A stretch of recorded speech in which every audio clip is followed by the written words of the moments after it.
udah mengeras. Sehingga yang namanya jaringan-jaringan villi atau yang namanya jaringan-jaringan di sekitar hidung itu yang namanya membentuk sebuah goresan luka yang kecil-kecil seperti itu. Jadi sebenarnya ini sering banget nih dikeluhkan oleh pasien. Kenapa saya yang namanya ingin mengeluarkan lendir itu kok susah banget ya? Padahal saya itu lagi sedang flu berat. Saya ingin mengeluarkan daripada sekret saya ingin mengeluarkan daripada air liur di hidung saya seperti itu. Saya ingin mengeluarkan droplet, tapi kok susah banget. Kenapa? Karena yang namanya di situ udah dilindungi oleh jaringan luka, atau yang namanya jaringan luka itu sudah mengikat bagian peurea gitu. Sehingga yang namanya peurea itu kayak tersentak gitu. Jadi yang namanya sekret itu yang namanya terus yang namanya dia itu mengumpul di bagian hidung seperti itu ya. Inilah yang menyebabkan orang-orang itu mengalami peradangan ya. Ada lagi tenggorokan. Peradangan tenggorokan itu disebabkan apa?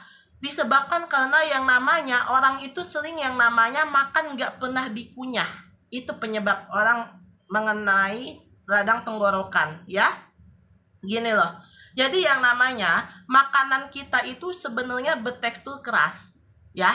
Tapi kenapa makanan itu bertekstur lunak? Karena yang namanya kita sering kunyah itu makanan seperti itu. Sehingga yang namanya di saluran tenggorokan tuh yang namanya mudah untuk yang namanya masuk ke bagian usus atau dinetralkan di bagian lambung seperti itu. Kalau misalnya kita makan nggak pernah dikunyah, tapi yang namanya langsung kita telan, ini yang menyebabkan yang namanya tenggorokan itu mengalami peradangan, namanya peradangan tonsil seperti itu, atau tonsilitis kita bilangnya seperti itu ya. Nah disitulah yang namanya baru mengalami yang namanya pembengkakan seperti itu. Nah pembengkakan yang sudah besar itu yang namanya kita bilangnya itu dia itu terkena yang namanya peradangan pada bagian nasofaring gitu ya.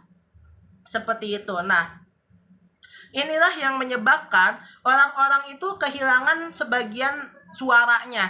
Jadi ketika dia setelah makan itu dia itu kehilangan sebagian suaranya. Kenapa? Karena yang namanya di bagian nasofaring itu sudah mengalami pembengkakan atau merah gitu warnanya. Atau yang namanya di situ ada benjolan-benjolan yang mengumpul atau ada titik-titik benjolan yang menyerupai bentuk apapun. Nah itu menutupi istilahnya sistem tenggorokan kita. Nah itulah yang menyebabkan orang terkena yang namanya radang tonsil. Sebenarnya radang tonsil itu kita sebutnya yang namanya pembengkakan pada nasofaring atau